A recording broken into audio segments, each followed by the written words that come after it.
जय श्री कृष्णा। आज है एक छोटी सी स्टोरी, पिता का आशीर्वाद कैसी फरवे होता है।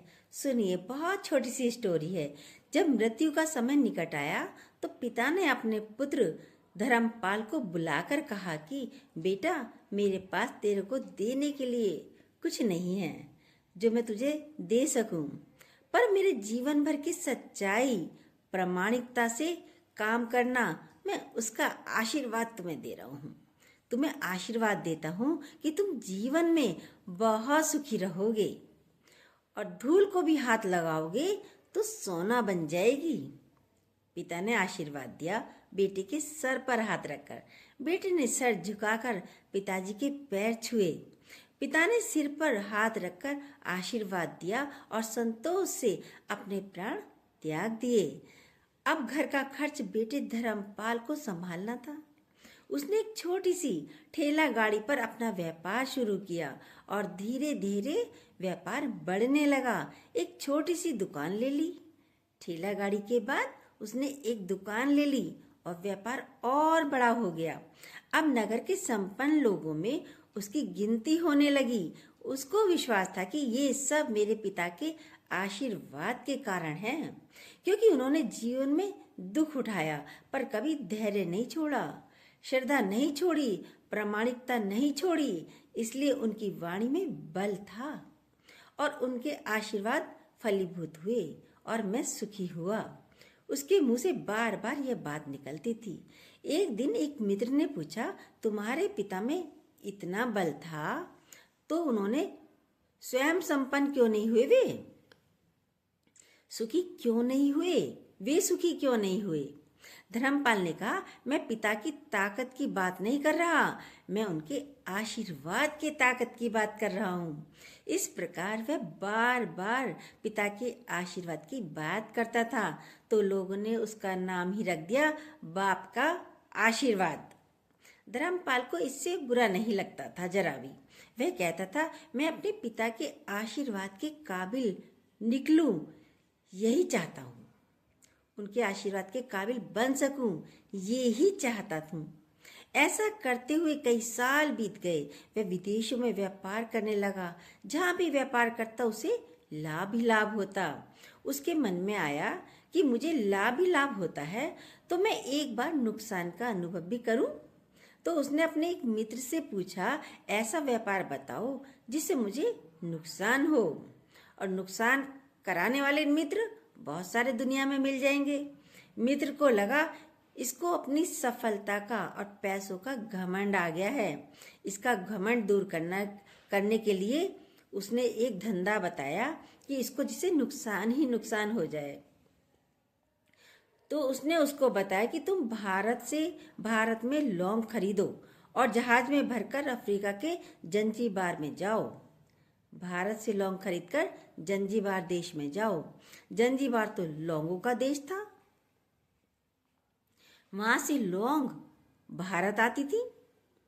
10-12 गुना भाव और तेज बिकता था यहाँ पे भारत में खरीद करके जंजीबार में बेचें तो साफ नुकसान सामने दिख रहा है।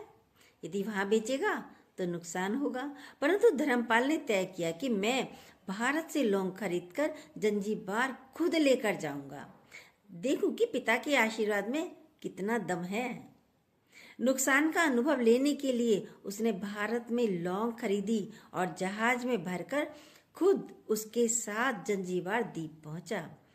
जंजीबार में सुल्तान का राज्य था। धर्मपाल जहाज से उतरकर लंबे रेतीले रास्ते पर जा रहा था। वहां के व्यापारी से मिलने लगा। उसे सामने से सुल्तान जैसा कोई व्यक्ति पैदल सिपाहियों के साथ आता हुआ नजर आया।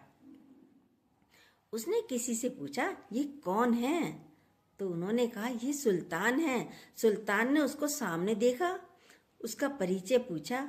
उसने कहा, मैं भारत के गुजरात के खंबात का व्यापारी हूँ और यहाँ पर व्यापार करने आया हूँ।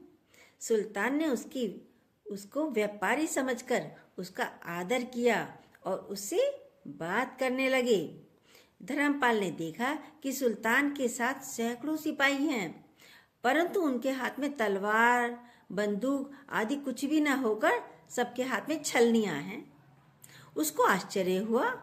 उसने विनम्रता से सुल्तान से पूछा, आपके सैनिक इतनी छलनी लेकर क्यों जा रहे हैं? सुल्तान ने हंसकर जवाब दिया, आज सवेरे मैं समुद्र तट पर घूमने निकला था, तब मेरी उंगली में से एक अंगूठी यहाँ पर गिर गई। अब रेत में अंगूठी कहाँ गिरी पता नहीं, तो इसलिए मैं इन सैनिकों को साथ लेकर आया हूँ। ये रेत छान करके मेरी अंगूठी उसमें से तलाश करेंगे। धर्मपाल ने कहा, अंगूठी बहुत महंगी होगी। सुल्तान ने कहा, नहीं, उससे भी अधिक कीमत वाली है।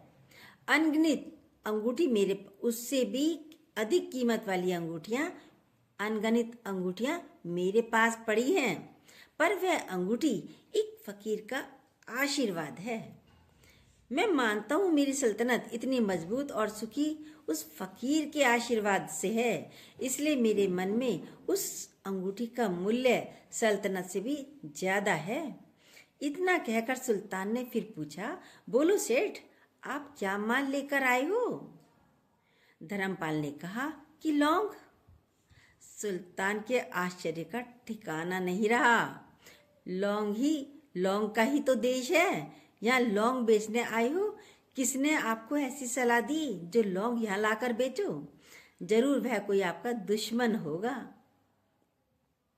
या तो एक पैसे में मुट्ठी भर की लौंग ले लो। यहाँ लौंग को कौन खरीदेगा तुमसे? और क्या कमाओगे तुम? धर्मपाल ने कहा, मुझे यही देखना है कि यहाँ भी मुनाफा होता है या नुकसान। मेरे पिता के आशीर्वाद से आज तक मैंने जो धंधा किया है उसमें मुझे मुनाफा ही मुनाफा हुआ है, तो अब मैं देखना चाहता हूँ कि उनके आशीर्वाद से यहाँ भी मेरा बिजनेस फलता फूलता है या नहीं। सुल्तान ने पूछा, पिता के आशीर्वाद, इसका क्या मतलब? धर्मपाल ने कहा, मेरे पिता सारे जीवन ईमानदारी और प्रामाणिकता से काम करते रहे, परंतु धन नहीं कमा सके। उन्होंने मरते समय मुझे भगवान का नाम लेकर मेरे सर पर हाथ रखकर आशीर्वाद दिया था कि तेरे हाथ में धूल भी सोना बन जाएगी। ऐसा बोलते बोलते धर्मपाल नीचे झुका और जमीन से रेत उठाई, मुट्ठी भर रेत उठाई। सुल्तान के सामने मुट्ठी खोलकर उंगलियों के बीच में से रेत गिराने लगा। तो धर्मपाल और सुल्तान दोनों का आश्चर्य का ठिकाना नहीं रहा। उसके हाथ में एक हीरे जड़ित अंगूठी थी। यह वही सुल्तान की गुमी हुई अंगूठी थी। अंगूठी देखकर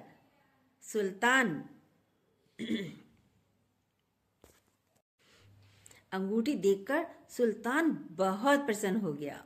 बोला, वाह खुदा, आपकी करामात का पार नहीं है। आप पिता के आशीर्वाद को सच्चा करते हो। धर्मपाल ने कहा, फकीर के आशीर्वाद की भी वही परमात्मा सच्चा करता है। धर्मपाल ने कहा, फकीर के आशीर्वाद को भी वही परमात्मा सच्चा करता है। सुल्तान और खुश हुआ, धर्मपाल को गले लगाया और कहा, मांग सेठ, आज तू जो मांगेगा मैं वही दूंगा। धर्मपाल ने कहा, आप 100 वर्ष तक जीवित रहो। सुल्तान, प्रजा का अच्छी तरह से पालन करो, प्रजा सुखी रहे, इसके अलावा मुझे कुछ नहीं चाहिए। सुल्तान और अधिक प्रसन्न हो गया। उसने कहा, सेठ, तुम्हारा सारा माल मैं आज खरीदता हूँ और तुम्हें तुम्हारी मुंह मांगी कीमत दूंगा। इस कहानी से शिक्षा क्या मिलती है? पिता के आशीर्वाद हो तो दुनिया की कोई ताकत कहीं भी तुम्हें पराजित नहीं कर सकती। पिता और माता की सेवा का फल निश्चित रूप से मिलता है। आशीर्वाद जैसी कोई संपत्ति नहीं है। बालक के मन को जानने वाली माँ और भविष्य को संवारने वाला पिता दुनिया के 2 महान ज्योतिषी हैं। अपने बुजुर्गों का सम्मान करें, यही भगवान का सबसे बड़ा आशीर्वाद है। यही भगवान की सबसे बड़ी सेवा है। जय श्री कृष्णा। कैसी लगी हमारी स्टोरी? यदि अच्छी लगी हो तो प्लीज, जो न्यू हो, सब्सक्राइब कीजिएगा, बेल को दोबारा प्रेस जरूर कीजिएगा और लाइक और कमेंट भी जरूर करिएगा।